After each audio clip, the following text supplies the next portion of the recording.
kepada seluruh peserta daurah. Insyaallah daurah lanjutan sesi kedua sebentar akan kita mulai kembali bersama beliau Ustadz Amir As-Saronji LC MPDI Hafizahullah Ta'ala. Kepada beliau Ustadz Amir As-Saronji LC MPDI Hafizahullah Ta'ala, waktu dan tempat kami persilahkan.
Baik, bismillahirrahmanirrahim. Assalamualaikum warahmatullahi wabarakatuh. Innal hamdalillah nahmaduhu wa nasta'inuhu wa nastaghfiruh wa na'udzu billahi min shururi anfusina wa min sayyiati a'malina. May yahdihillahu fala mudhillalah wa may yudlil fala hadiyalah. Wa ashhadu an la ilaha illallah wahdahu la syarikalah wa ashhadu anna Muhammadan abduhu wa rasuluh sallallahu alaihi wasallam. Amma ba'du, para jamaah, para ikhwan dan akhwat rahimakumullah. Kita lanjutkan kajian tentang salat. Kita masih membahas kedudukan salat dalam agama Islam. Manzilatus salati fid din. Yang kelima, salat adalah wasiat terakhir Rasulullah sallallahu alaihi wasallam kepada umatnya ketika hendak meninggal dunia. Beliau bersabda, "As-shalah wa ma malakat aymanukum." Jagalah salat dan tunaikanlah kewajiban kalian terhadap hamba sahaya yang kalian miliki. Hadis riwayat Ahmad, Ibnu Majah, dan Syekh Albani berkata sahih. Para jamaah yang dirahmati Allah Subhanahu wa taala, jadi sebelum Nabi sallallahu alaihi wasallam meninggal dunia, beliau sempat berwasiat, berpesan kepada umatnya untuk menjaga salat. Rasulullah sallallahu alaihi wasallam beliau sakit kurang lebih selama 2 pekan. Sakit selama dua pekan. Awal mula sakit Rasulullah sallallahu alaihi wasallam hari Senin akhir bulan Safar, itu tanggal 28 atau tanggal 29 Safar tahun ke-11 Hijriah. Hari itu beliau menghadiri penguburan jenazah seorang sahabat di Baqi. Ketika pulang, di tengah perjalanan beliau merasakan pusing di kepalanya dan panas mulai merambat pada sekujur tubuhnya. Itulah awal beliau sakit, di mana beliau akan meninggal dunia karena sakitnya itu. Beliau meninggal hari Senin tanggal 12 Rabiul Awal tahun 11 Hijriah. Ya, sakitnya bulan Safar, akhir bulan Safar tanggal 28 atau tanggal 29, meninggalnya bulan berikutnya, bulan Rabiul Awal tanggal 12 tahun ke-11 Hijriah. Jadi beliau sakit selama 2 pekan. Hari pertama, hari kedua, hari ketiga, apa saja yang beliau lakukan itu diceritakan dalam buku-buku sirah. Hari terakhir ya, hari Senin, beliau meninggal dunia hari Senin. Sebelum beliau meninggal dunia, beliau berpesan kepada umatnya tentang salat. As-shalah wa ma malakat aimanukum. Jagalah salat dan tunaikanlah kewajiban kalian terhadap budak yang kalian miliki. Beliau mengulang-ulangnya sampai berapa kali? As-shalah, as-shalah wa ma malakat aimanukum. Wa ma malakat aimanukum. Ini menunjukkan pentingnya salat. Salat itu wasiat, pesan Nabi yang terakhir. Ya, namanya wasiat. Ya, kita kalau dikasih wasiat oleh orang tua kita akan laksanakan wasiat orang tua tersebut. Selama wasiatnya bukan kemaksiatan, bukan kemungkaran. Wasiat orang tua kita jaga, kita laksanakan. Apalagi wasiat Rasulullah Sallallahu Alaihi Wasallam. Jadi salat itu wasiatnya Rasulullah. Orang yang mengaku mencintai Rasulullah, ya dia harus salat. Dia harus salat. Kalau dia mengaku mencintai Rasulullah terus tidak salat, pengakuannya bohong. Ya, tidak benar. Qul in kuntum tuhibbunallah fattabi'uni. Katakanlah jika kalian mencintai Allah maka ikutilah Nabi sallallahu alaihi wasallam. Jadi salat adalah wasiat terakhir Rasulullah sallallahu alaihi wasallam kepada umatnya ketika hendak meninggal dunia. Ya, yang beliau wasiatkan as-shalah. As-shalah, jagalah salat. Jagalah salat. Ini menunjukkan betapa tinggi kedudukan salat dalam agama ini. Kemudian yang keenam, Nabi sallallahu alaihi wasallam memerintahkan orang tua untuk mengajarkan salat kepada anak-anak mereka sejak kecil. Ya, tadi sudah kita singgung, tapi kita belum sampaikan dalilnya. Dalilnya sabda Nabi sallallahu alaihi wasallam riwayat Abu Daud dan Syekh Albani berkata hadis ini hasan sahih. Muru as-sabiyya bis-salati idza balagha 7 sinin wa idza balagha 10 sinin fadribuhu 'alaiha. Perintahkanlah anak-anak untuk mengerjakan salat ketika mereka berumur 7 tahun. Ya, sebelum 7 tahun boleh enggak nyuruh anak salat? Boleh. Sebelum 7 tahun. Boleh. Biasakan mereka dari kecil untuk salat. Antum tahu kenapa kita dianjurkan salat sunnah di rumah? Kalau salat sunnahnya di rumah. Ibu-ibu ya salat wajib ya di rumah. Salat sunnah juga di rumah.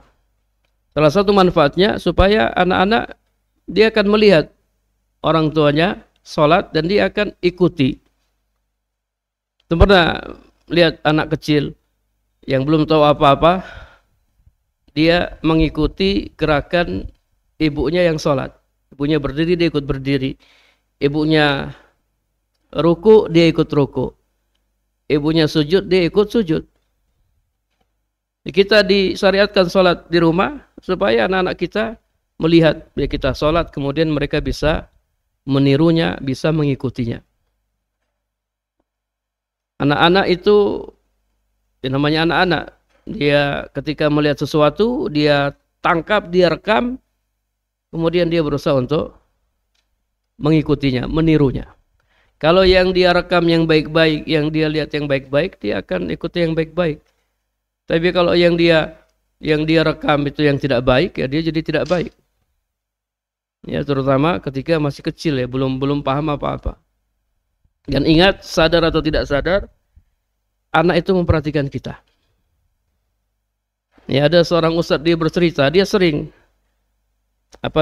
murojaah. Di lemarinya kan banyak kitab-kitab. Baca kitab ini. Suatu saat ustadz itu dia lupa naruh kitabnya di mana. Dia nyari-nyari nggak ketemu kitabnya. Ternyata dicari sama anaknya, masih kecil, dibawakan sama anak. Ini Abi. Ya, ini kitabnya Abi. Sadar atau tidak sadar, anak itu memperhatikan kita. Dia melihat kita. Dia mengawasi kita. Jadi anaknya bawakan tuh buku yang dicarikan oleh abinya. Dicarikan oleh bapaknya. Padahal masih kecil, dia belum tahu apa-apa. Terus juga ada kasus ya, Anda mungkin pernah cerita sama antum, kasus di bawahnya TK apa namanya? PAUD ya.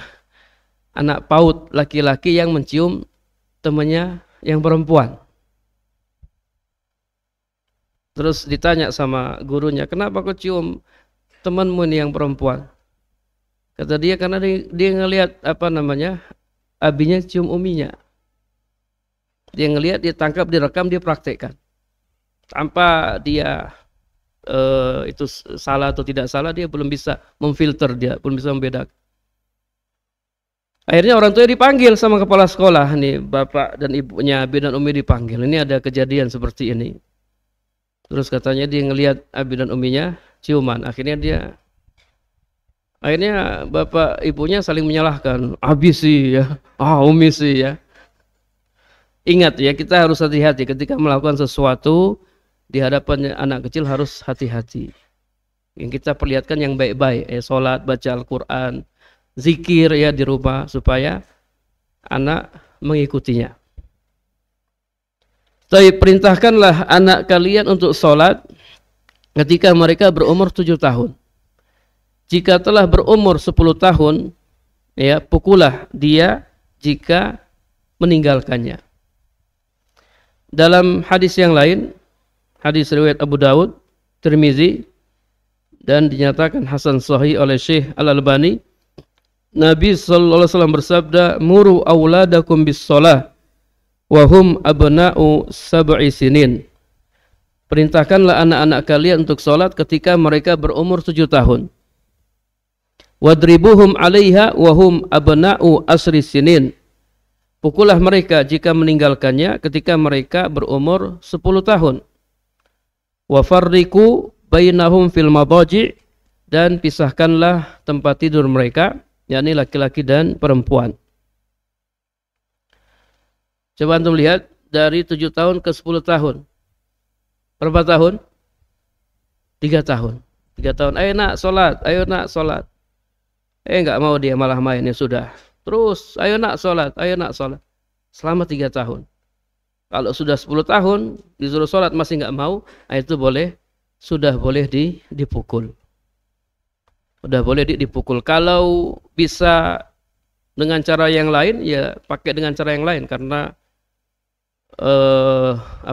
memukul ini cara yang terakhir ya.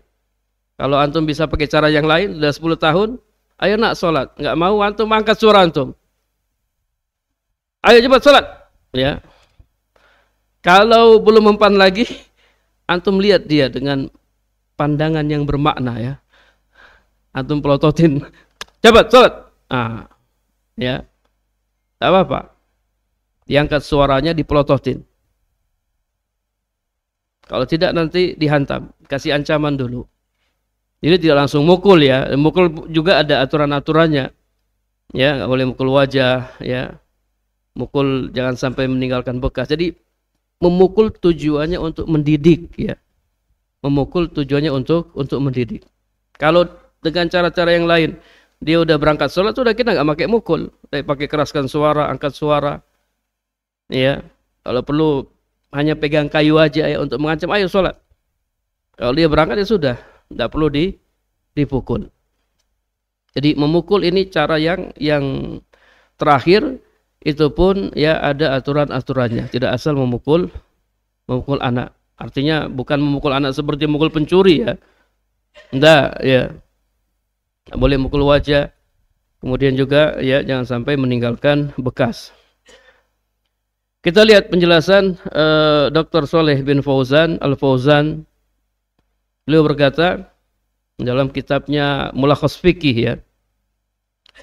Wali atau orang tua wajib memerintahkan anaknya untuk mengerjakan sholat ketika mereka berumur 7 tahun. Ketika sudah 7 tahun, hukumnya wajib nyuruh anak sholat. Kalau di bawah 7 tahun ya hukumnya masih sunnah. Begitu sudah 7 tahun, orang tua punya kewajiban, ayo nak sholat, ayo nak sholat. Walaupun sholat belum wajib atas mereka. Jadi tidak boleh diam-diam saja orang tua ya anak sudah 7 tahun kemudian diam-diam saja nggak boleh. Nyuruh ayo sholat. Yang demikian itu supaya anak terbiasa memperhatikan sholat dan terbiasa melaksanakannya. Jika si anak sholat, maka dia dan orang tuanya mendapatkan pahala di sisi Allah. Jadi jangan dikira kalau anak kita ikut sholat, kita nggak dapat pahala. Kita sebagai orang tua dapat pahala. Kita sebagai orang tua dapat pahala. Dan kalau dia sholat terus, ya selama dia sholat terus, kita dapat pahala terus. Ini amal jariah para jemaah. Ketika kita sudah meninggal dunia, anak kita sholat, kita sebagai orang tua dapat pahala. Pahalanya ngalir terus. Selama dia sholat, pahalanya ngalir terus. Itu kalau punya anak 1, anak 2. Kalau dia punya anak 10, semuanya sholat, Masya Allah ya. Antum melihat para sahabat itu anaknya banyak-banyak para sahabat itu. Kemarin Anda bahas siapa? Abdurrahman bin Auf ya. Atau Sa'ad bin Abi Waqqas. Itu anaknya sampai 38. Bayangkan, anaknya 38, 19 laki-laki, 19 perempuan. Kalau tidak salah Abdurrahman bin Auf ya atau Sa'ad bin Abi Waqqas. Anaknya banyak sekali. 38. Pasti antum nanya istrinya berapa Ustaz ya. Kalau 1 nggak mungkin ya. Ya atau tidak? Iya. Menikah sebanyak 12 kali.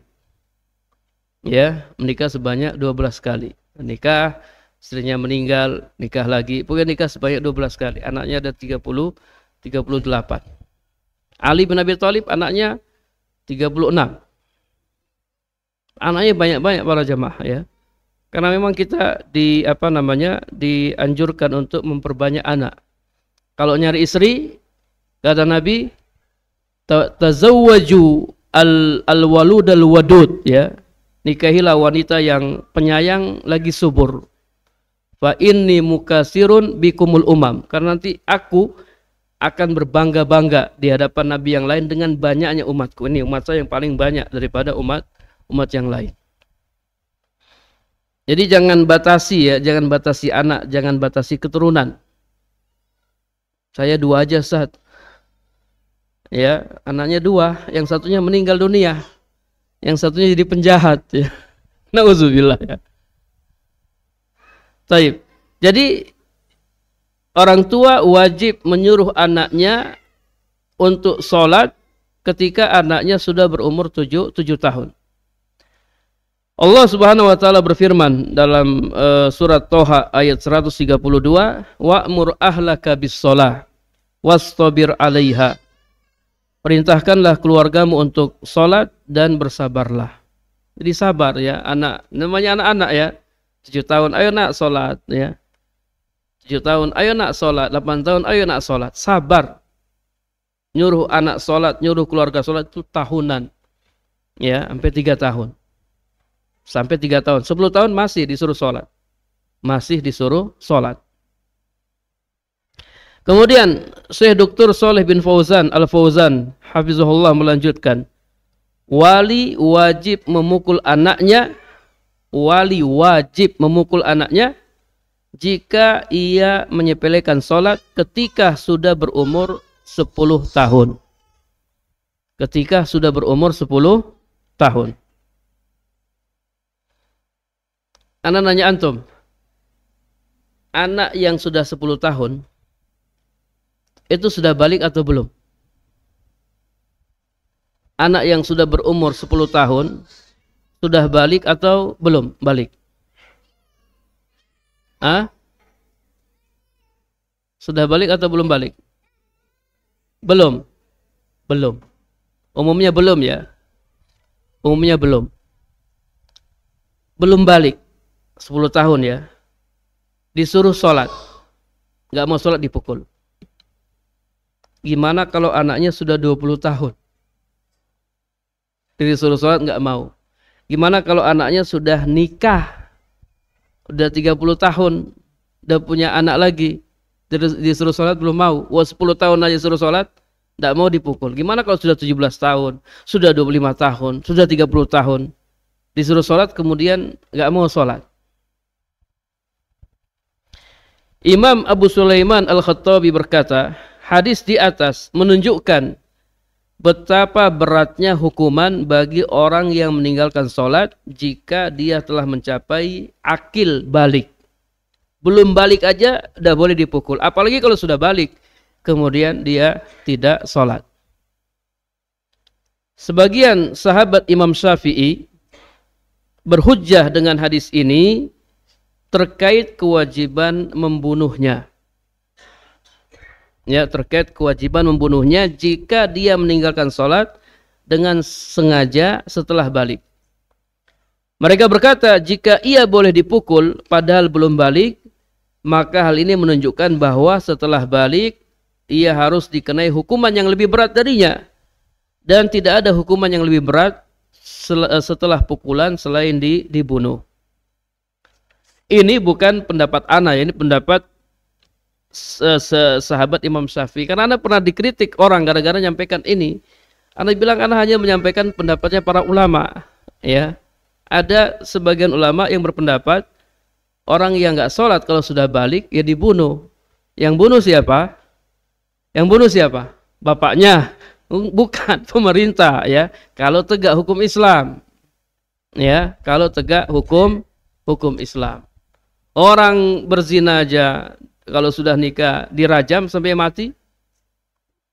Ya atau tidak? Mana yang lebih berat? Meninggalkan sholat atau berzina? Kata para ulama meninggalkan sholat lebih berat daripada apa? Daripada berzina. Kalau berzina aja dibunuh ya, kalau sudah menikah, apalagi meninggalkan sholat. Karena dosa meninggalkan sholat lebih berat daripada berzina, daripada minum khamar, daripada mencuri. Dosa meninggalkan sholat lebih berat. Lebih besar dosanya. Ya. Jadi ini pendapat sebagian sahabat Imam Syafi'i. Ini kalau diterapkan, mesti ramai ya. Iya, memang sebagian orang itu tidak bisa. Sebagian orang para jamaah itu dia bisa baik kalau ada aturan-aturan, kalau ada hukuman. Ada orang yang masuk surga itu dipaksa, ditarik pakai rantai, ayo masuk surga. Ya, kalau enggak dia enggak bisa masuk surga. Ada orang yang masuk surga harus dipaksa. Jadi kita buat aturan-aturan supaya dia jadi baik. Supaya dia jadi baik. Ada aturan mencuri potong tangan supaya kita enggak mencuri, supaya kita selamat. Ada aturan orang minum khamar ya dicambuk, kemudian juga orang membunuh dia dibunuh, orang berzina dicambuk atau dibunuh. Itu supaya kita jadi baik, supaya kita tidak melakukan perbuatan-perbuatan tersebut. Karena nggak semua orang itu dia meninggalkan sesuatu karena kesadaran, nggak semua orang. Dia bisa meninggalkan kalau dipaksa. Paksa dia masuk surga. Ayo sini masuk surga kamu ya. Ya. Taib, ini menunjukkan pentingnya sholat. Pentingnya sholat. Kemudian yang ketujuh, sholat merupakan amalan yang paling dicintai oleh Allah. Sholat merupakan amalan yang paling dicintai oleh Allah. Abdullah bin Mas'ud pernah berkata, aku pernah bertanya kepada Nabi Sallallahu Alaihi Wasallam dalam hadis riwayat Bukhari ya, dan Muslim. Ayyul amali ahabbu ilallah. amalan apakah yang paling dicintai oleh Allah? Qala as-salatu ala waqtiha. Beliau bersabda, salat pada waktunya. Perhatikan. Ya, sabda Nabi sallallahu alaihi wasallam ketika ditanya, amalan apakah yang paling dicintai oleh Allah? Beliau mengatakan salat pada waktunya. Apa maksud salat pada waktunya? Ma makna as-salatu ala waqtiha? Makna as-salatu ala waqtiha, kata Syekh bin Baz, yakni awalul waktu, dia sholat di awal waktu. Ketika sudah azan, dia langsung berangkat ke masjid untuk sholat. Ini amalan yang paling utama. Ya, walaupun di sini kata Syekh bin Baz, lakin idza shallaha fi asna'il waqti au fi akhiril waqti sahhat. Jika dia sholat di pertengahan waktu atau di akhir waktu, sholatnya masih sah. Wala isma alaihi, dan tidak ada dosa atasnya. Namun sholat yang paling utama di awal waktu.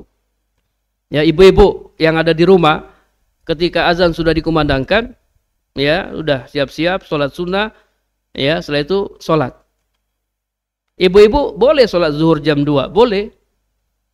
Ya, selama belum masuk waktu sholat asar, dia boleh mengerjakan sholat zuhur. Akan tetapi waktu yang paling utama di awal waktu, sudah masuk waktu terus sholat. Itu sholat yang paling utama, amalan yang paling utama. Kita lagi rapat ini misalnya, udah azan masjid, udah rapatnya dipending, berangkat sholat. Itu amalan yang paling utama. Jadi tidak ditunda, oh, kita tunda aja sholatnya 1:30, enggak. Masuk waktu sholat zuhur, kemudian sholat zuhur. Itu maksud ya, as-salatu ala waqtiha, salat pada waktunya. Kalau laki-laki ya berangkat ke masjid, wajib. Salat berjamaah wajib. Tapi ibu-ibu kalau ingin dapat keutamaan, salat pada waktunya, pada awal waktunya. Qala summa ayyu, kemudian Abdullah bin Mas'ud bertanya lagi, lalu amalan apa yang paling utama? Qala summa birrul walidain. Kata Nabi sallallahu alaihi wasallam, kemudian berbakti kepada kedua orang tua. Berbakti kepada kedua orang tua. Kemarin ana dengar ceramahnya Syekh Abdul Razak, ya bagus sekali. Dia bilang kalau di rumah masih ada orang tua, ya entah itu ayah dan ibu atau salah satunya, ya mereka ada di rumah kita, itu karunia dan taufik dari Allah kalau kita berbakti kepada keduanya. Karena Allah ingin kasih kita pahala yang banyak. Allah ingin kasih kita pahala yang melimpah. Allah menghendaki orang tua ada di tempatnya kita. Kita berbakti kepadanya di masa dia sudah tua, ya, di masa dia sudah lanjut usia. Itu kata Syekh Abdul Razak, itu karunia dan taufik Allah yang paling besar. Allah ingin kasih kita pahala yang banyak sekali. Pahala yang besar. Jadi antum beruntung, ya. Orang tua ada di rumah itu beruntung. Antum jangan, ibu tinggal di sana aja, ya. Tinggal di saudara yang jangan. Itu ladang pahala antum. Keberadaan orang tua di rumah itu ladang pahala antum. Siapa tahu itu pintu surga antum. Antum nyari surga, kajian kemana-mana. Ternyata di rumah sudah ada. Ternyata pintu surga saya ada pada orang tua. Ada pada orang tua. Amalan yang paling utama para jamaah, birrul walidain, berbakti kepada kedua orang tua. Ya, jadi yang punya orang tua manfaatkan sebaik-baiknya, itu ladang pahala. Ya, ladang pahala. Qala summa ayyu, kemudian Abdullah bin Mas'ud bertanya lagi, lalu apa? Qala al jihadu fi sabilillah. Nabi sallallahu alaihi wasallam bersabda, berjihad di jalan Allah. Berjihad di jalan Allah. Dari 3 amalan ini, yang pertama, as-salatu ala waqtiha. Salat pada waktunya.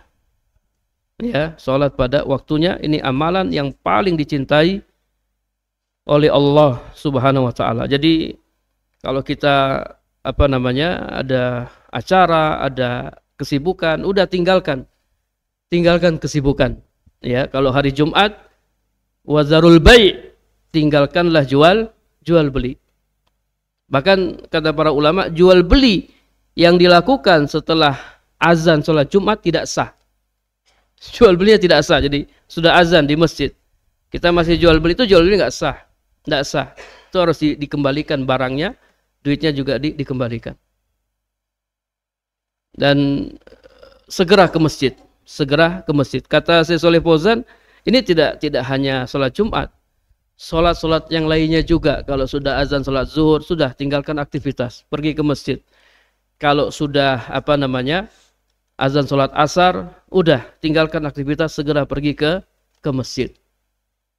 Kalau ngantuk gimana? Ngantuk harus bangun, ya, paksa bangun, berangkat ke masjid, cuci muka. Ya, beda kalau sholat sunnah. Kalau sholat sunnah ngantuk, antum boleh tidur, ya.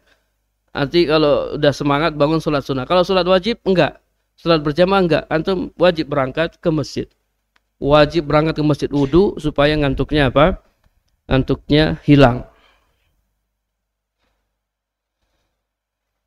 Ya, antum kalau masya Allah ya menjaga sholat, rajin sholat berjamaah di masjid, nanti kalau kita lewat sirat ya, lewat jembatan yang Allah pasang di atas neraka jahanam, kita akan lewat dengan cepat.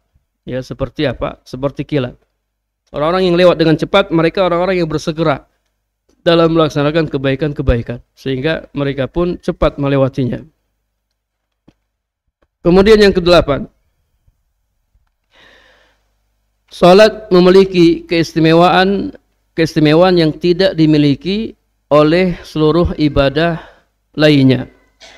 Di antaranya yang pertama, Allah mewajibkan salat secara langsung kepada Rasulullah sallallahu alaihi wasallam dengan langsung berbicara kepadanya pada malam Mi'raj.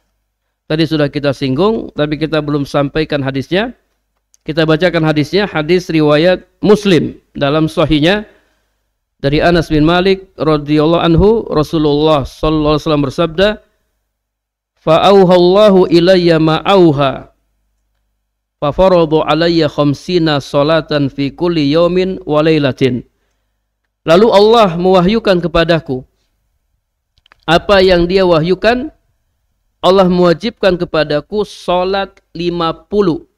Allah mewajibkan kepadaku 50 salat sehari semalam. Ingat, bukan 50 rakaat ya, bukan. 50 waktu salat sehari semalam. Bayangkan kalau 50 mungkin al-ghaibun ya, orang-orang yang gaib lebih banyak mungkin ya. 5 waktu aja banyak yang gaib, apalagi 50 waktu. Dan mungkin kita udah gak bisa kerja ya, 50 waktu tiap hari di masjid. Kemudian saya turun menemui Musa alaihissalam. Lalu dia bertanya, apa yang diwajibkan Rabbmu atas umatmu? Saya menjawab 50 salat. Dia berkata, irji ila rabbika, kembalilah kepada Rabbmu, fas'alhu at-takhfif, dan mintalah keringanan, karena sesungguhnya umatmu tidak akan mampu mengerjakannya. Anda pengen nanya antum, Nabi Musa tahu dari mana kita nggak mampu? Kan yang nyuruh Nabi Muhammad untuk minta keringanan Nabi Musa alaihissalam. Balik ya. Fas'alhu at-takhfif, minta kepada Allah takhfif, keringanan. Umatmu nggak bakalan mampu. Cuman yang jadi pertanyaan, Nabi Musa tahu dari mana kita nggak mampu? Ini kan perkara yang akan datang. Memang Nabi Musa dukun? Nabi Musa tahu dari mana? Dan prediksi Nabi Musa benar atau salah? Benar. Jangankan 50, 5 aja banyak yang nggak mampu. Nabi Musa tahu dari mana? Kok Nabi Musa tahu kita nggak bakalan mampu? Nabi Musa berkata, umatmu tidak akan mampu mengerjakannya. Fa inna ummataka la yutiquna zalika. Umatmu nggak bakalan mampu. Tahu dari mana Nabi Musa alaihissalam? Berdasarkan pengalamannya. Umatnya juga nggak mampu. Umatnya Nabi Musa juga tidak mampu. Antum lihat ya kelanjutan hadisnya. Sesungguhnya kata Nabi Musa, saya telah menguji dan mencoba Bani Israel. Bani Israel ya umatku nggak mampu. Jadi berdasarkan pengalaman Nabi Musa alaihissalam. Beliau bersabda, maka saya pun kembali kepada Robku, seraya berkata, wahai Robku, ringankanlah untuk umatku. Maka dikurangi dariku 5 salat. Dari 50 dikurangi 5. Jadi berapa? Jadi 45. Kemudian saya kembali kepada Musa dan berkata, Allah mengurangi untukku 5 salat. Dia berkata, sesungguhnya umatmu, ya kata Nabi Musa, sesungguhnya umatmu tidak akan mampu mengerjakannya, maka kembalilah kepada Rabbmu dan mintalah keringanan. Maka terus menerus saya pulang balik antara Rabbku dengan Nabi Musa alaihissalam. Nabi terus ya bolak-balik minta keringanan sampai pada akhirnya Allah Azza wa Jal berfirman, ya Muhammad, innahunna khamsu salawatin kulla yaumin wa laylatin likulli salatin asrun fadzalika khamsuna salatan. Allah berkata, wahai Muhammad, sesungguhnya ini adalah 5 salat sehari semalam. Setiap salat pahalanya 10. Maka semuanya 50 salat. Jadi kita mengerjakan 5 salat, ini pahalanya seperti mengerjakan 50 salat. Itulah maha baiknya Allah. Betapa besar karunia Allah Subhanahu wa taala, cukup mengerjakan 5 salat, pahalanya seperti mengerjakan 50 salat. Dan ini bukan hanya salat para jamaah, ini rata-rata amalan yang kita lakukan itu pahalanya Allah lipat gandakan sampai 10 kali lipat. Al-hasanatu bi asri amsalihah. Satu kebaikan dilipat gandakan 10 kali lipat. Kenapa orang yang sudah puasa Ramadan kemudian dia lanjutkan dengan puasa 6 hari di bulan Syawal, itu pahalanya seperti dia puasa selama setahun penuh. Padahal kan puasa Ramadan tambah 6 hari hanya mungkin 36 hari. Tapi kok pahalanya seperti puasa selama setahun penuh? Karena satu kebaikan dilipat gandakan 10 kali lipat. Orang yang berpuasa selama 1 bulan di bulan Ramadan dikali 10. Dia seperti berpuasa, pahalanya ya, dia seperti berpuasa selama 10 bulan. Masya Allah ya. Puasa sebulan penuh di bulan Ramadan, pahalanya seperti puasa selama 10 bulan. Kemudian dia lanjutkan. Puasa di bulan Syawal 6 hari. 6 kali 10 berapa? 60. 60 hari. 60 hari berapa bulan? 2 bulan. 10 bulan ditambah 2 bulan. Sama dengan 12 bulan, 1 tahun. Inilah makna sabda Nabi alaihi salatu wassalam, siapa yang sudah selesai puasa Ramadan, dia lanjutkan ya dengan puasa 6 hari di bulan Syawal, dia seperti puasa selama setahun penuh. Puasa 3 hari ya, kita kalau tiap bulan puasa 3 hari, sama seperti puasa selama setahun penuh. Puasa 3 hari itu sama seperti puasa 30 hari. Kalau antum lakukan tiap bulan, sama seperti antum puasa selama setahun penuh. Ini maha baiknya Allah ya. Satu kebaikan Allah lipat gandakan. Sehingga kita nggak perlu, saya mau puasa 1 bulan penuh, nggak perlu. Puasa 1 bulan penuh itu hanya di bulan Ramadan. Adapun bulan-bulan lainnya puasa tapi nggak penuh. Tapi tidak penuh dan pahalanya sama ya, sama banyaknya. Seperti puasa selama sebulan penuh. Soal ini maha baiknya Allah Subhanahu wa taala.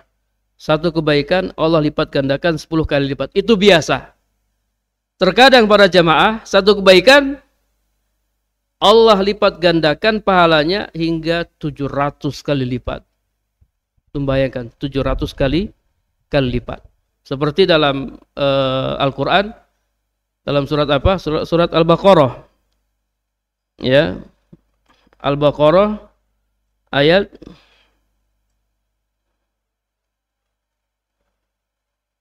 tidak hafal ayatnya.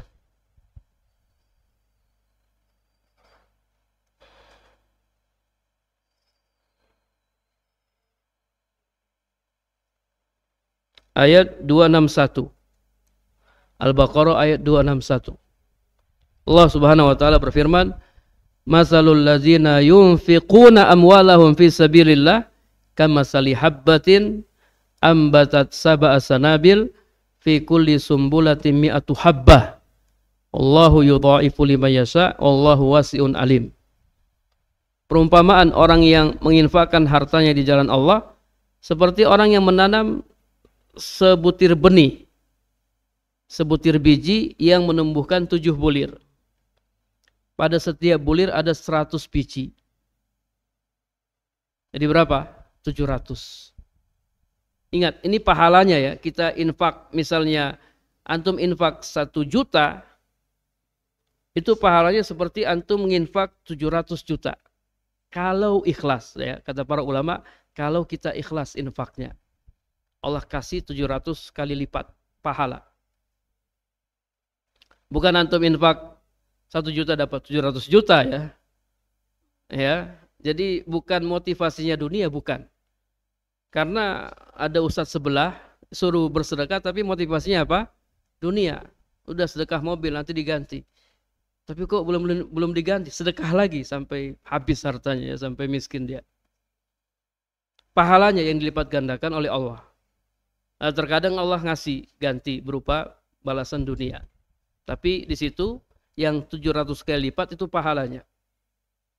Wallahu yudha'ifu liman yasha, terkadang Allah lipat gandakan dengan kelipatan yang banyak sekali, lebih dari 700 kali lipat. Wallahu wasi'un alim, dan Allah maha luas lagi maha mengetahui. Allah maha kaya. Antum jangan mikir, kalau Allah ngasih Allah jadi miskin. Enggak. Masa satu kebaikan 700 kali lipat Allah ngasih, sementara hambanya banyak. Nanti Allah jadi miskin. Enggak. Allah wasi'un. Allah maha luas, Allah maha kaya. Ini para jamaah yang dirahmati Allah Subhanahu wa taala. Jadi salat yang kita lakukan ya setiap hari 5 waktu itu pahalanya seperti salat 50 waktu. Barang siapa yang meniatkan kejelekan lalu dia tidak mengerjakannya, maka tidak ditulis dosa baginya sedikit pun. Ini baru berniat. Baru berniat terus enggak jadi. Dan tidak jadi pun bukan karena nggak ada kesempatan, ya. Kalau nggak jadinya karena nggak ada kesempatan, ya dia berdosa. Dia sudah berniat ini mau mencuri, ada Pak Polisi, nggak jadi dia, tetap dicatat dosa, tetap dicatat dosa. Tapi kalau dia berniat kemudian dia nggak jadi, bukan karena nggak ada kesempatan, dia cancel itu, dia nggak jadi, dia jadi takut kepada Allah, maka dia tidak dicatat baginya dosa. Jika dia mengerjakannya, maka ditulis baginya satu kejelekan. Satu kesalahan, satu dosa. Bukan 10 dosa ya. Satu kesalahan, satu dosa. Kalau satu kebaikan, 10 pahala. Kalau satu kesalahan, hanya satu dosa. Hanya satu dosa. Itu pun kalau dia lakukan. Kalau baru berniat, dia tidak lakukan, tidak dicatat baginya dosa. Ini maha baiknya Allah Subhanahu wa taala kepada hamba-hambanya. Kemudian saya turun ya sampai saya bertemu dengan Musa alaihissalam, seraya aku ceritakan hal itu kepadanya, dan Nabi Musa tetap berkata, kembalilah kepada Rabbmu, mintalah keringanan. 5 waktu itu mereka enggak mampu, minta lagi keringanan. Ya, maka saya pun berkata, sungguh saya telah kembali kepada Rabbku sampai saya malu ya kepadanya. Terus bolak-balik minta keringanan. Saya malu kepada Allah. Ya, dan benar ya apa yang Nabi Musa sampaikan, 5 waktu masih berat. Banyak orang yang tidak mengerjakan sholat para jamaah ya. Di sebagian masjid ya, Anda pernah sholat di sebagian masjid itu yang azan, dia yang qomat dan dia yang jadi imam. Gak ada makmumnya. Ya, ana sama dia tok. Bayangkan masjid nggak ada jamaahnya sama sekali. Dia borong pahala. Dia yang azan, dia yang qomat, dia yang jadi imam. Karena nggak ada orang. Dan ini bukan satu dua masjid ya, di banyak masjid. Terkadang masjid dibangun megah-megah, besar, sementara jamaahnya apa? Jamaahnya sedikit. Jamaahnya sedikit. Masjid yang besar banyak. Tapi masjid yang penuh jamaahnya, 5 waktu ini jarang kita temukan. Jarang kita temukan. Ya kecuali di pondok ya. Kalau masjid pondok, 5 waktu penuh. Antum kalau mau infak masjid, infak di masjid pondok. Karena di masjid pondok itu jamaahnya banyak terus. Ya, jamaahnya banyak terus. Antum boleh infak di mana saja, tapi kalau mau dilihat dari sisi pahalanya, lebih banyak pahalanya infak masjid di pondok. Dipakai 5 waktu dan penuh terus. Ya, penuh terus dan bukan hanya sholat, dipakai kajian, dipakai untuk tahfidz ya, untuk baca Al-Qur'an dan seterusnya. Taib yang kedua, salat adalah kewajiban yang paling banyak disebutkan dalam Al-Qur'an. Salat adalah kewajiban yang paling banyak disebutkan dalam Al-Qur'an. Di situ Anda bawakan beberapa ayat. Ya, surat Al-Bayyinah ayat 5, "Wa ma umiru illa liya'budullaha mukhlishina lahuddin, hunafa'a wa yuqimus shalah wa yu'tuz zakah wa dzalika dinul qayyimah." Kemudian juga wa aqimus sholata wa atuz zakah warka'u ma'ar raki'in, Al-Baqarah. Kemudian juga wa aqimis sholata li dzikri, ya, Toha. Kemudian kul li'ibadiyallazina amanu yuqimus shalah. Kemudian surat An-Nisa, inna sholata kanat alal mu'minina kitaban mauquta. Salat adalah kewajiban yang paling banyak disebutkan dalam Al-Qur'an. Kemudian yang berikutnya, salat adalah ibadah pertama yang diwajibkan Allah kepada hamba-hambanya. Salat adalah ibadah pertama yang diwajibkan kepada hamba-hambanya. Para jamaah yang dirahmati Allah Subhanahu wa taala, siapa yang tahu wahyu pertama yang turun surat apa? Surat apa yang pertama turun? Surat Al-Alaq. Setelah surat Al-Alaq, wahyu yang berikutnya surat apa? Surat Al-Mudassir. Surat Al-Mudassir.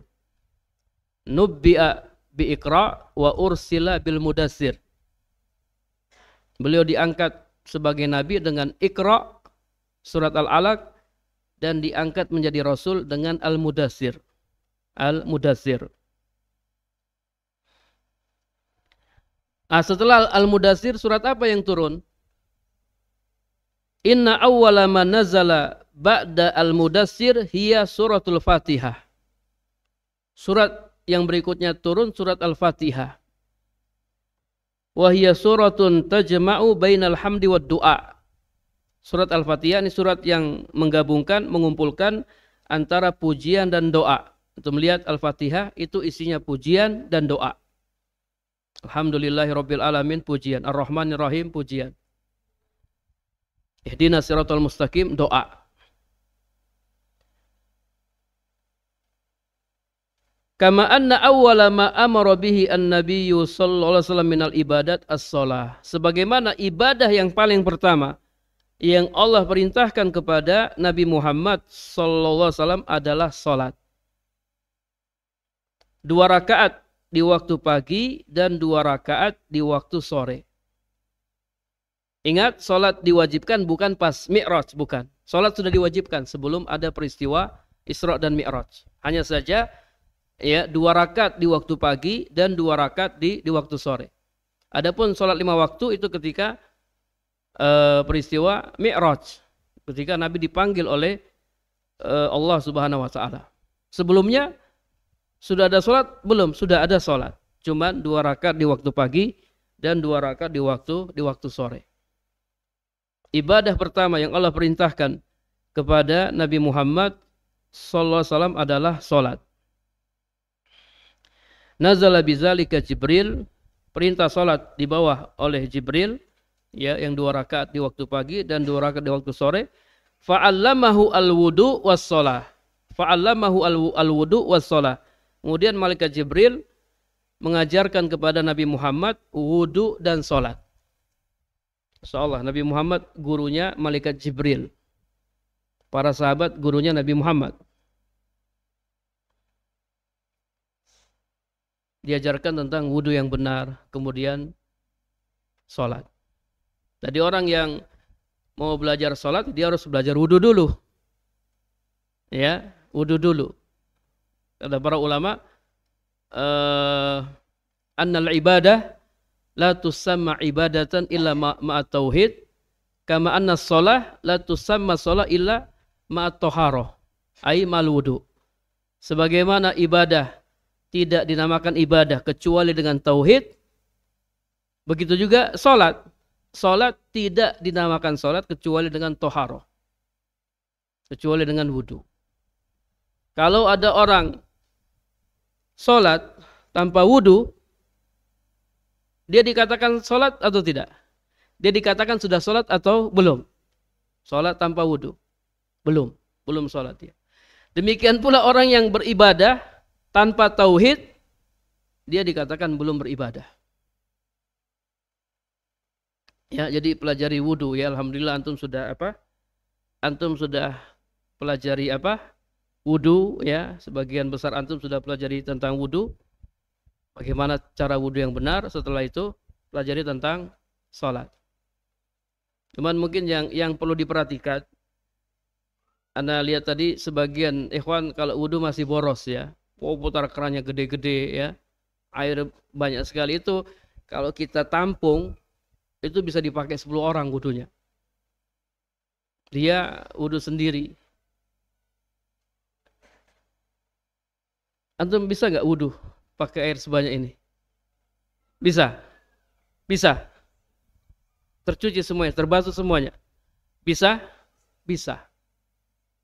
Ya, bisa. Anda pernah ngelihat ada saya dia praktekkan wudu pakai air 1 gelas. Dan memang kita dianjurkan menggunakan sedikit air. Walaupun kita ada di sungai yang mengalir, suruh sedikit. Ya, wudunya sedikit. Nabi ketika wudu airnya sedikit. Tidak banyak. Kalau antum bisa wudu dengan air seukuran ini, ngapain antum boros-boros ya?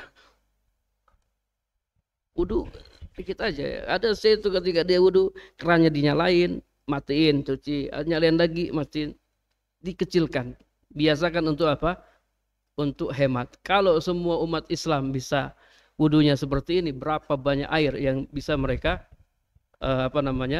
simpan, bisa mereka hemat ya, tidak boros dalam menggunakan air. Antum jangan, Ustaz kita kan tinggal di tempat yang air banyak. Dalam hadis sebutkan walaupun kita wudunya di sungai, ya, di sungai yang mengalir, tetap dianjurkan untuk sedikit dalam menggunakan air. Dalam menggunakan air.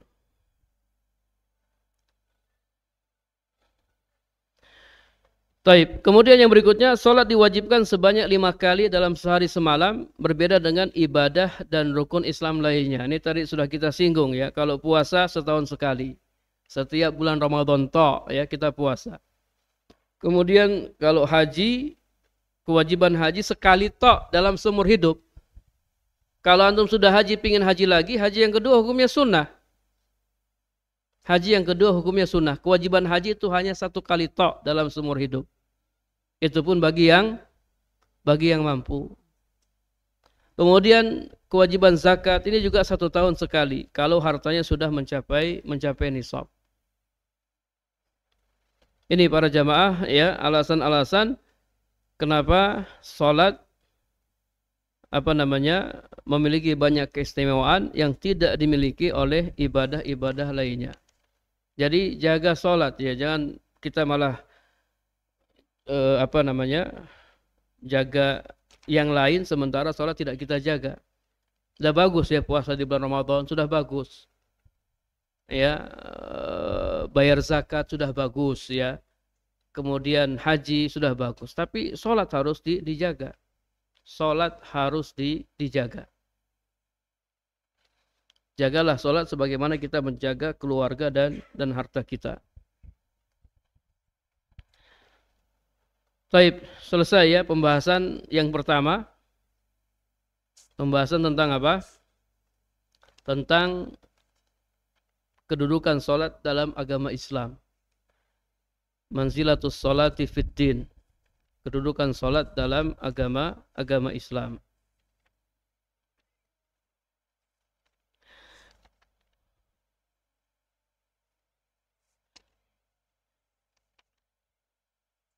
Kemudian pembahasan yang kedua, keutamaan sholat. Keutamaan sholat. Para jamaah yang dirahmati Allah Subhanahu wa taala, suatu amalan kalau dia punya banyak keutamaan, jadi keutamaan tidak hanya satu, tapi dia punya banyak keutamaan, itu menunjukkan amalan itu sangat agung, sangat mulia di sisi Allah. Sehingga keutamaannya sangat banyak. Salat ini amalan yang sangat agung dan salat punya banyak keutamaan. Kita melihat tauhid ya. Dalam kitab tauhid ada bab fadli tauhid, bab keutamaan tauhid dan dosa-dosa yang dihapus karenanya. Dosa-dosa apa yang bisa dihapus dengan tauhid? Dosa apa? Kata para ulama, semua dosa. Semua dosa bisa dihapus dengan tauhid. Semuanya. Ini menunjukkan agungnya tauhid. Jadi jangan antum berpikir tauhid itu hanya menghapus sebagian dosa dan dia tidak bisa menghapus sebagian dosa yang lain. Enggak. Tauhid bisa menghapus semua dosa. Tauhid bisa menghapus semua dosa. Salat merupakan ibadah yang sangat agung sehingga keutamaan salat banyak sekali keutamaan salat. Di sini ana hanya menyebutkan beberapa di antaranya. Yang pertama, keutamaan salat yang pertama, salat mencegah perbuatan keji dan mungkar. Allah Subhanahu wa taala berfirman dalam surat Al-Ankabut ayat 45. Utlu ma uhiya ilaika minal kitabi wa aqimis shalah. Inna sholata tanha anil fahsai wal munkar wa la dzikrullahi akbar wallahu ya'lamu ma tasna'un. Sesungguhnya salat itu mencegah dari perbuatan keji dan mungkar. Dan sesungguhnya mengingat Allah atau salat adalah lebih besar keutamaannya dari ibadah-ibadah lainnya. Dan Allah mengetahui apa yang kamu kerjakan. Perhatikan ya para jamaah yang dirahmati Allah Subhanahu wa taala. Kenapa salat bisa mencegah perbuatan keji dan mungkar? Kata Syekh Abdurrahman As-Sa'di ketika menjelaskan ayat ini, salat bisa mencegah dari perbuatan-perbuatan keji dan mungkar karena seorang hamba yang mendirikan salat dengan menyempurnakan rukunnya, syaratnya, dan khusyuknya, maka hatinya akan bercahaya. Hatinya akan bercahaya, bersih, dan imannya akan bertambah. Masya Allah. Hatinya bercahaya, bersih, dan imannya akan bertambah. Sehingga keinginannya untuk melakukan kebaikan semakin kuat. Kalau hatinya bersih, hatinya bercahaya, imannya bertambah, keinginannya untuk melakukan kebaikan semakin kuat.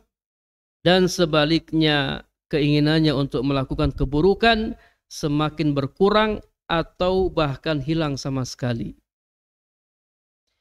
Maka dengan mendirikan salat secara terus-menerus dan menjaga pelaksanaannya dengan menyempurnakan rukun, syarat, dan khusyuknya, niscaya salat dapat mencegah dari perbuatan-perbuatan keji dan mungkar.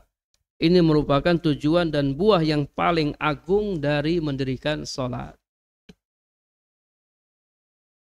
Nah, sekarang yang jadi masalah para jamaah, kenapa ada orang yang sholat tapi perbuatan keji dan mungkar masih jalan terus? Ada nggak? Ada nggak? Ada. Kenapa? Padahal ayat mengatakan inna sholata tanha anil fahsya'i wal munkar. Sholat itu bisa mencegah perbuatan keji dan mungkar.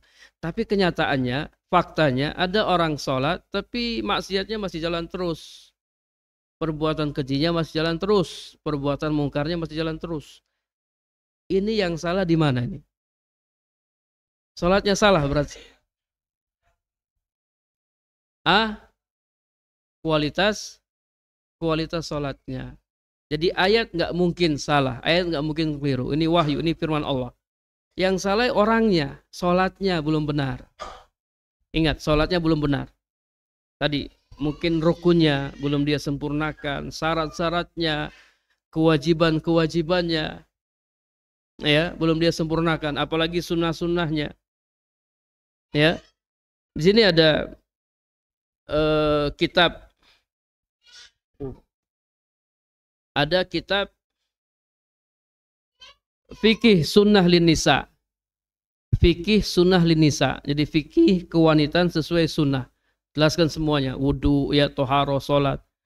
Jadi sholat itu ternyata ada rukunnya, ada syaratnya, ada kewajiban-kewajibannya, ada sunnah-sunnah sholat, ada hal-hal yang dimakruhkan dalam sholat, ada larangan-larangan sholat, ada hal-hal yang dibolehkan dalam sholat, dibahas secara rinci. Yang terkadang sebagian dari kita sholat tapi masih melakukan larangan-larangan dalam sholat, terutama hal-hal yang dimakruhkan, hal-hal yang dimakruhkan dalam sholat, termasuk makruh, ya, orang yang sholat dia bunyi-bunyikan tangannya, makruh hukumnya. Sholat tik tik tik, makruh hukumnya. Kalau gerakannya terlalu banyak, hukumnya jadi haram.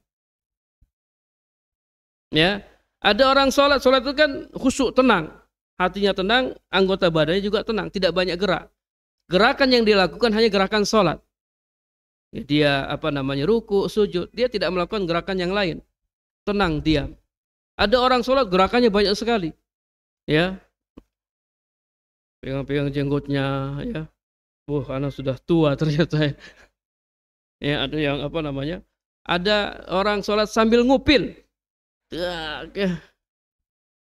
Anak pernah sholat sambil orang sambil ngupil, ya, mengganggu anak. Ting, upilnya terbang kena orang di depannya. Gimana? Itu tunda dulu, nanti setelah sholat. Ini sholat sambil ngupil.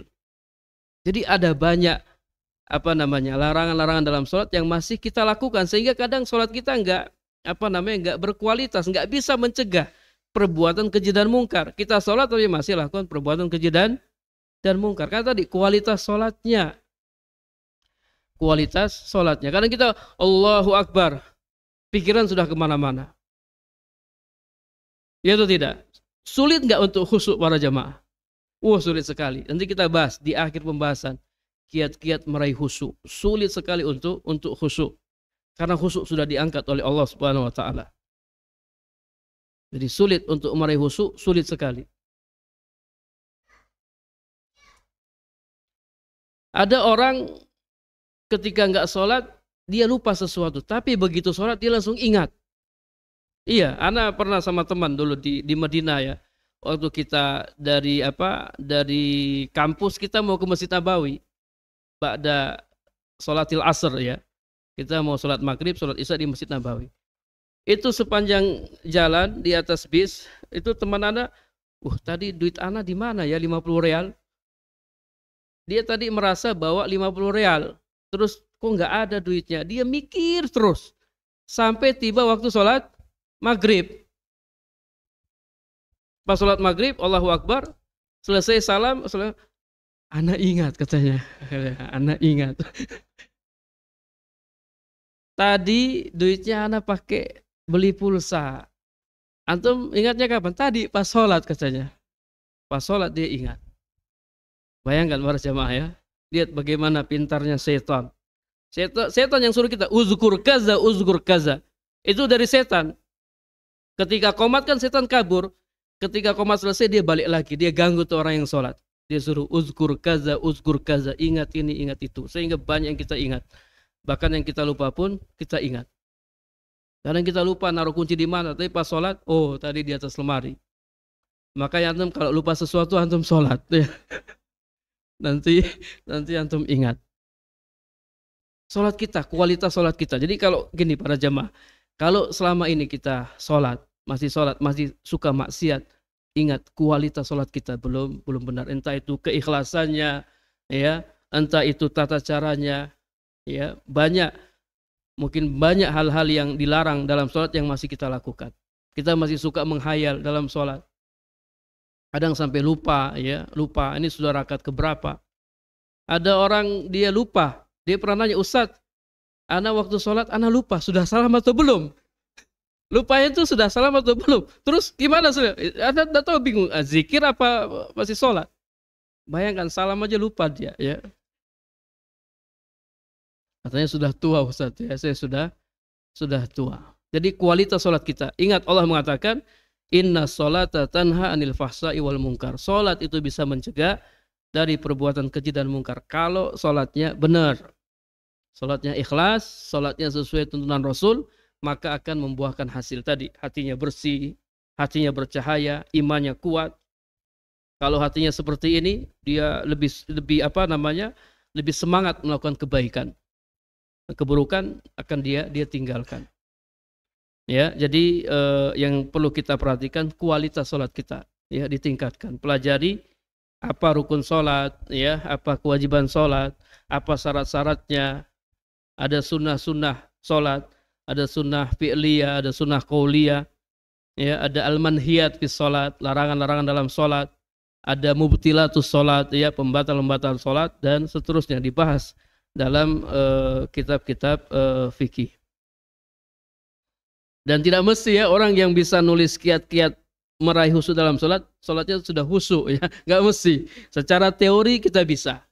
Kita bisa nulis, kita bisa sampaikan. Tapi ketika dipraktekkan, itu sulit sekali. Untuk meraih kekhusyuan dalam sholat, ini sulit sekali. Sulit sekali. Baik, kita sampai jam berapa para jamaah? Sampai 20. Baik, kita lanjutkan sedikit lagi. Kemudian yang kedua, keutamaan yang kedua, salat dapat mencuci dan membersihkan kesalahan serta menghapus dosa-dosa. Salat dapat mencuci dan membersihkan kesalahan serta menghapus dosa-dosa. Nabi sallallahu alaihi wasallam bersabda dalam hadis riwayat Muslim, "Masalus salawatil khamsi kamasali nahrin jarin ghamrin ala babi ahadikum. Yaktasilu minhu kulla yawmin khamsa marratin wa fi riwayatin hal yabqa min daranihi syai'un qalu la yabqa min daranihi syai'un qala fadzalika masalu salawatil khamsi yamhullahu bihinna al khotoya." Perumpamaan salat 5 waktu itu seperti sebuah sungai yang mengalir dan melimpah di depan pintu rumah salah seorang di antara kalian. Ia selalu mandi di sungai itu setiap hari sebanyak 5 kali. Dalam riwayat lain, Rasulullah SAW bertanya, hal yabqa min daranihi syai'un, apakah masih tersisa padanya kotoran? Orang yang mandi 5 kali sehari, apakah masih tersisa padanya kotoran? Para sahabat menjawab, tentu tidak tersisa padanya kotoran sedikit pun. Maka Nabi SAW bersabda, demikianlah salat 5 waktu bisa menghapus kesalahan-kesalahan. Dalam riwayat lain, riwayat Abu Hurairah, ya, masih riwayat Muslim, Nabi sallallahu alaihi wasallam bersabda, as-salawatul khamsu wal jum'atu ilal jumu'ati wa ramadhanu ila ramadhan mukaffiratun ma bainahunna idza jatunibal kabair. Salat 5 waktu dari Jumat ke Jumat berikutnya dan dari Ramadan ke Ramadan berikutnya bisa menghapus dosa-dosa yang terjadi di antaranya selama dosa-dosa besar dijauhi. Para jamaah yang dirahmati Allah Subhanahu wa taala, tadi kita alhamdulillah sudah sholat subuh ya. Kita sholat subuh itu dia menghapus dosa-dosa tadi malam. Dosa-dosa yang tadi malam kita lakukan itu dihapus dengan sholat subuh. Nah, sekarang antara subuh dan zuhur ada dosa-dosa yang kita lakukan. Itu akan dihapus dengan sholat zuhur. Ya, begitu seterusnya. Habis sholat zuhur ada dosa-dosa yang kita lakukan. Kemudian dengan sholat asar, maka dosa-dosa antara zuhur dan asar itu terhapus dengan sholat asar. Dan seterusnya. Selama kita mengerjakan sholat, maka dosa-dosa kita terhapus. Hanya saja kata para ulama, dosa di sini dosa kecil, bukan dosa besar. Dosa yang dihapus oleh amalan sholat, puasa Ramadan, ya, kemudian sholat Jumat, itu adalah dosa-dosa kecil. Bukan dosa-dosa besar. Karena dosa besar itu hanya bisa dihapus dengan bertobat kepada Allah Subhanahu wa taala. Kemudian itu pun ada syaratnya. Selama dosa-dosa besar dijauhi. Jadi kita kerjakan sholat 5 waktu, kerjakan sholat Jumat, jauhi dosa-dosa besar, baru akan terhapus dosa-dosa kecil yang kita lakukan. Ya, kita sulit para jemaah. Siapa yang bisa menghindari dosa-dosa kecil? Wah, sulit sekali. Ya atau tidak? Iya, hampir tiap hari. Hampir tiap hari kita melakukan dosa kecil. Kalau dulu ya, dulu mungkin dosa kecil kita lakukan ketika keluar rumah. Sekarang dalam rumah pun bisa dosa kecil ya ini. Kita banyak ngelihat auratnya perempuan, ya. Lihat rambutnya perempuan, pembaca berita yang tidak pakai hijab, acara-acara di TV, ya itu dosa semuanya. Itu dosa. Dan itu akan dihapus dengan sholat yang kita lakukan. Sholat yang kita lakukan. Jadi kita butuh sholat untuk menghapus dosa-dosa kita, kesalahan-kesalahan kita.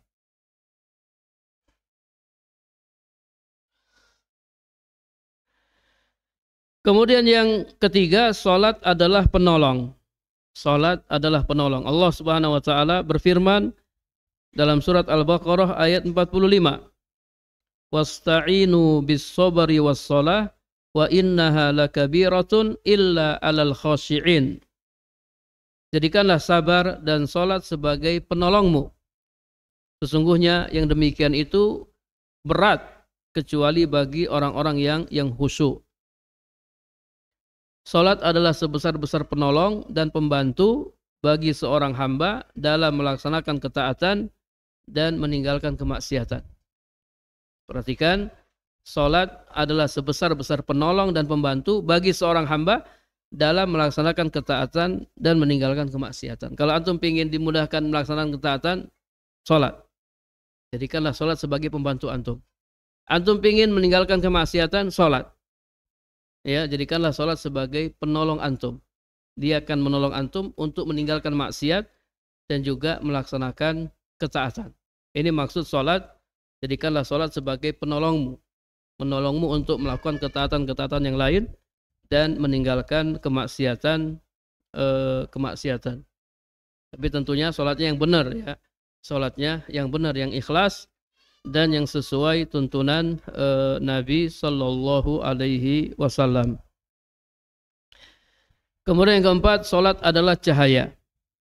Sholat adalah cahaya. Rasulullah Sallallahu Alaihi Wasallam bersabda, was-sholatu nurun. Sholat adalah cahaya. Hadis riwayat Muslim.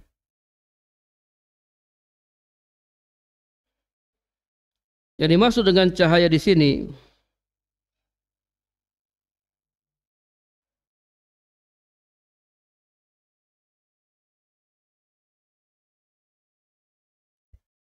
salat adalah cahaya. Kata Syekh Muhammad bin Shalih Al-Utsaimin, as-salatu nurun ay salatul faridah wan nafilah nurun. Salat wajib dan salat sunnah itu nur, cahaya. Nurun fil qalbi, cahaya di dalam hati, wa nurun fil wajhi, dan cahaya pada wajah. Yang antum lihat orang yang apa? Orang yang rajin salat, ya kadang kita ngelihat wajahnya lebih apa?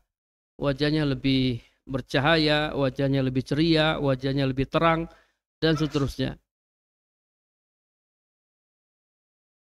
Kemudian wa nurun fil qabri, dan cahaya di dalam kubur. Di dalam kubur.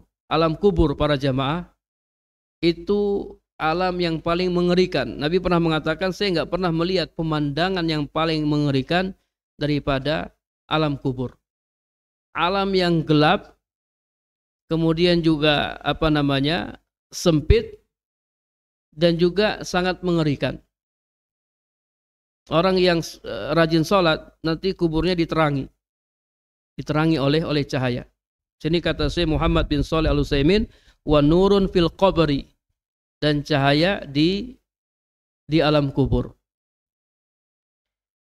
Wa nurun fil hasri, dan cahaya fil hasri, di hari kebangkitan, di hari kiamat. Dalam hadis yang lain, hadis riwayat Abu Dawud, Tirmizi, dan Ibnu Majah, hadis ini dinyatakan sahih oleh Syekh Al-Albani. Nabi sallallahu alaihi wasallam bersabda, Basyiri al-masya'ina fi zulami ilal masajidi bin nur at-tami yaumal qiyamati. Berilah kabar gembira kepada orang-orang yang berjalan ke masjid-masjid di kegelapan malam dengan cahaya yang sempurna pada hari kiamat. Ya, kalau zaman dulu tidak seperti zaman sekarang ya. Zaman sekarang banyak lampu, dulu nggak ada lampu. Orang kalau ke masjid, dia akan melewati kegelapan-kegelapan. Ya, nggak ada lampu. Dia lewati kegelapan di dunia, tapi nanti pada hari kiamat, ya dia punya cahaya. Dia punya cahaya yang terang. Kalau sekarang di jalan-jalan kan banyak lampu-lampu. Kalau dulu gelap para jamaah. Makanya orang munafik itu yang paling berat bagi mereka ya salat yang gelap-gelap ya. Salat yang enggak kelihatan.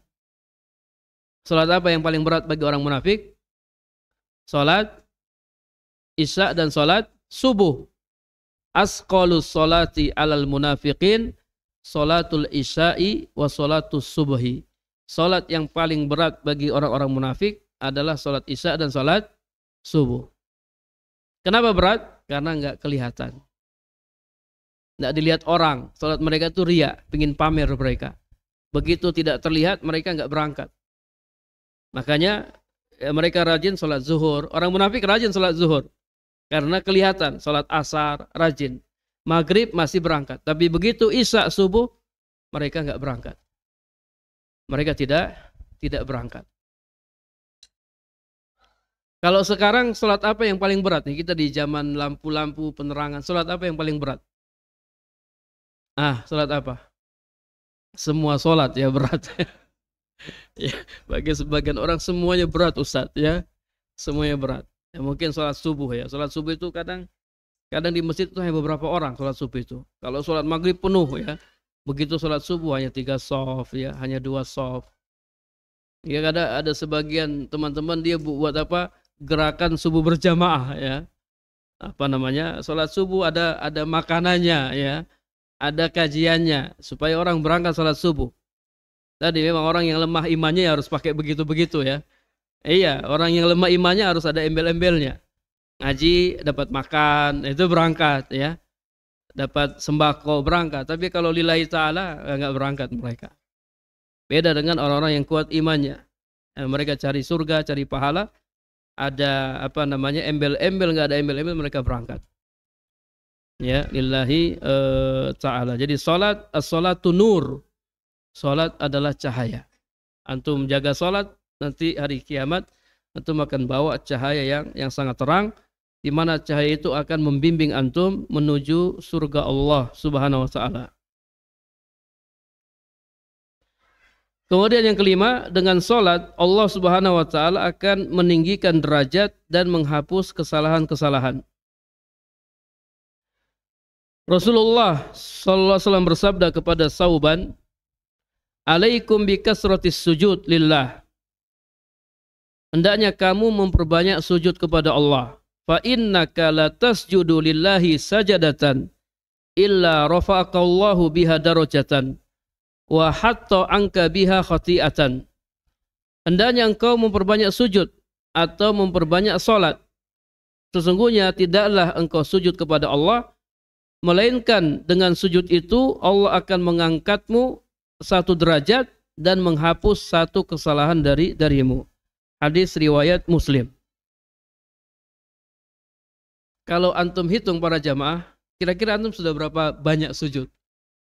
Sudah banyak sekali ya, alhamdulillah ya. Semakin antum sujud, terangkat derajat antum. Ya, dan derajat antum sesuai jumlah sujud antum. Alaika bikasratis sujud. Hendaknya kamu memperbanyak sujud. Karena sujud itu akan angkat derajatmu. Satu sujud diangkat derajat.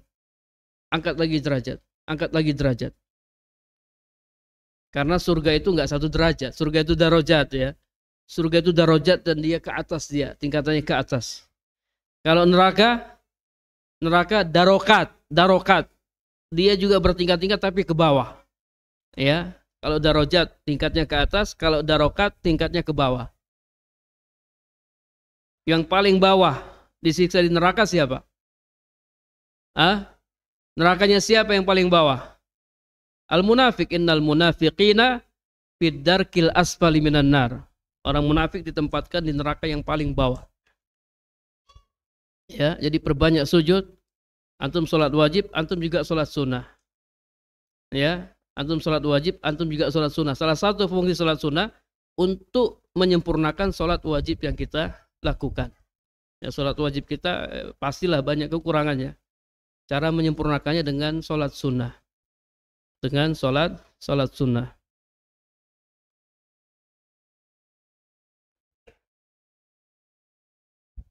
Kemudian ya satu lagi para jamaah. Karena sudah capek ya. Nah, udah lama tidak daurah ya. Daurah itu kan butuh ini ya, butuh apa? Butuh kekuatan tambahan ya. Jadi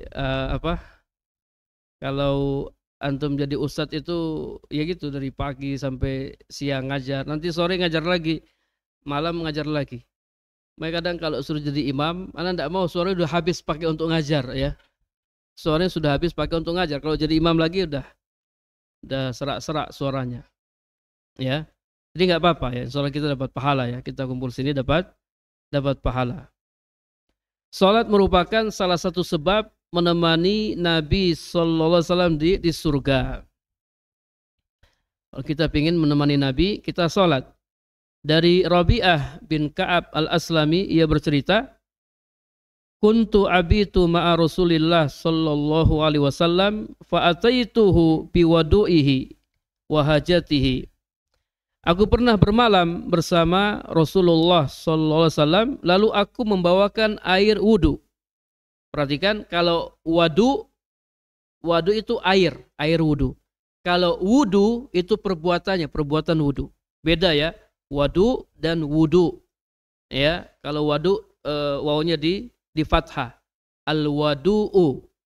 Kalau wudu wawunya di dhammah. Al-wudu. Wadu itu airnya, air yang digunakan untuk wudu. Kalau wudu itu perbuatannya, perbuatan wudu. Di sini Rabi'ah berkata, fa'ataituhu biwadu'ihi. Aku datang membawa air wudu Nabi sallallahu alaihi wasallam dan keperluan beliau. Faqila li sal. Kemudian Nabi berkata, mintalah. Ya, dia sudah bantu-bantu Nabi, dia ambilkan air wudunya, keperluan Nabi dia penuhi, terus Nabi, mintalah. Kau minta apa? Sudah bantu saya, mintalah.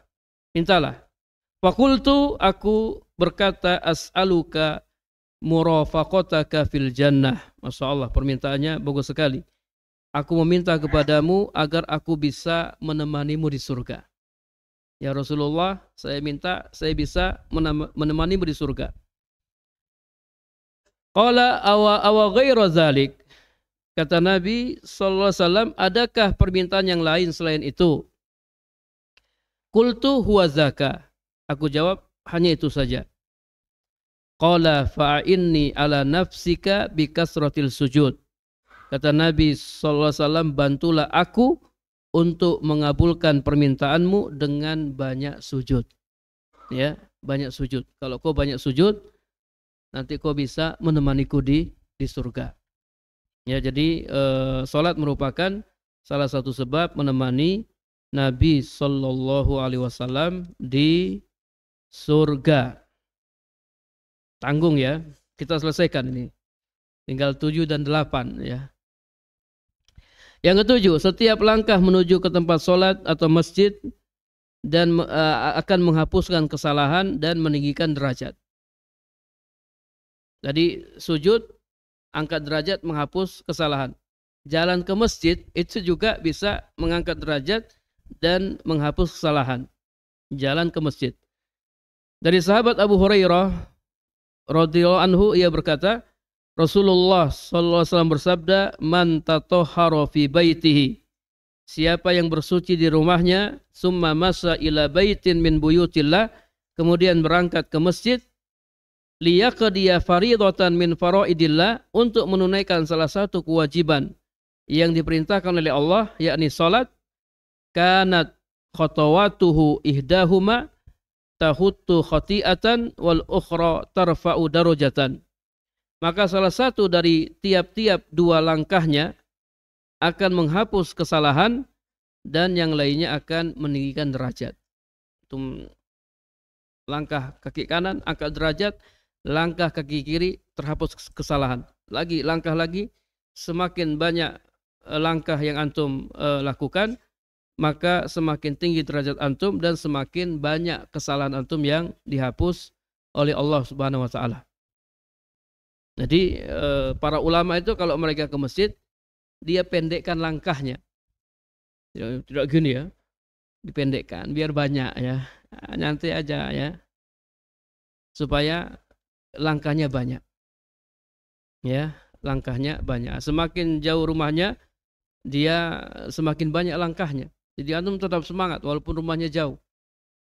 Ya, karena satu langkah naik derajat, langkah berikutnya menghapus kesalahan. Langkahnya dipendekkan. Kalau perlu antum putar-putar dulu ya. Tapi jangan sampai telat juga sholatnya ya. Kemudian yang terakhir, yang ke-8. Pahala orang yang berangkat menunaikan sholat sama seperti pahala orang yang melaksanakan ibadah haji. Pahala orang yang berangkat menunaikan sholat sama seperti pahala orang yang melaksanakan ibadah haji. Hal ini berdasarkan hadis Abu Umamah, bahwasanya Rasulullah sallallahu alaihi wasallam bersabda, ini hadis riwayat Abu Daud dan dihasankan oleh Syekh Al-Albani, man kharaja min baitihi mutatahhiran ila salatin maktubatin fa ajruhu ka ajril haji al-muhrim. Barang siapa keluar dari rumahnya dalam keadaan suci, dalam keadaan berwudu, untuk mengerjakan sholat wajib, maka pahalanya seperti pahala orang yang melaksanakan haji yang sedang ihram. Masalah ini pahala yang besar ya. Orang yang sholat pahalanya seperti pahala haji. Taib, ini beberapa keutamaan sholat. Tentunya masih banyak keutamaan yang lain. Ya, namun kami hanya menyebutkan beberapa di antaranya. Biasanya dengan mengetahui keutamaan sholat, kita jadi semangat ya mengerjakan sholat. Ya, kita jadi semangat mengerjakan sholat. Wallahu a'lam bishawab. Ini yang bisa kami sampaikan. Insyaallah kalau ada kesempatan kita lanjutkan lagi ya. Mudah-mudahan kita bisa menyelesaikan kajian kitab ini ya sampai selesai. Karena masih banyak faedah-faedah yang belum kami sampaikan. Kita akhiri ya majelis kita dengan doa kafaratul majelis. Subhanakallahumma bihamdika asyhadu an la ilaha illa anta astaghfiruka wa atubu ilaik. Assalamualaikum warahmatullahi wabarakatuh. Jazakumullah khair kepada beliau Ustadz Amir As-Saranji LCMBDI Hafizahullah Ta'ala atas faedah ilmu yang beliau sampaikan di sesi yang kedua ini sampai di halaman 30, sementara di dalam kitab ini ada 127 halaman, jadi masih panjang ya. Insya Allah ini ada perubahan jadwal rondon. Insya Allah setelah ini kita persiapan wudhu untuk sholat zuhur. Setelah selesai sholat duhur, kita akan melanjutkan sesi terakhir yang ketiga, yaitu materi tambahan sekaligus tanya jawab. Insya Allah masih bersama beliau Ustadz Amir As-Saranji LCMBDI Hafizahullah Ta'ala. Dan untuk yang terakhir, untuk makan siang akan kita bagikan setelah pulang agar menghindari kredit. Sekali lagi ada perubahan rondon jadwal, yaitu monggo setelah ini. Langsung materinya ditutup Ustaz. Oh iya. Untuk materi sudah ditutup. Insya Allah nanti selepas salat zuhur kita akan beberapa pertanyaan, dan ini beberapa pertanyaan sudah masuk. Insya Allah nanti akan kami sampaikan kepada Ustadz. Yang terakhir untuk makan siang akan kami bagikan selepas acara selesai. Demikian dari kami. Jazakumullahu khairan.